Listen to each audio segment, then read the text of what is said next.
Magic C here because today you get to do another Magic C letter.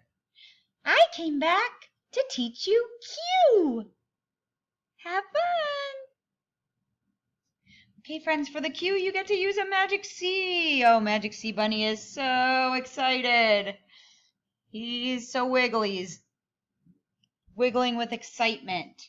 So you get to do a Magic C letter, up like a helicopter, back down, and this time, instead of going to the left like you do with the G, you go to the right. Make a U-turn.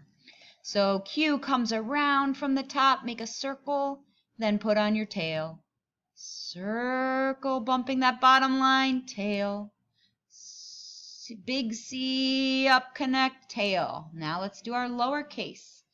Magic C, up like a helicopter, straight as you can down, U-turn. Magic C, up like a helicopter, straight down, U-turn. Magic C, up like a helicopter, straight down, U-turn. Okay, go ahead and write your words. Take your time, friends. Keep those letters in between the lines as best you can. This is the time to do your very best handwriting. Okay, keep them in the lines. So you're writing quote twice, quiet twice, and this big word here is the word acquire.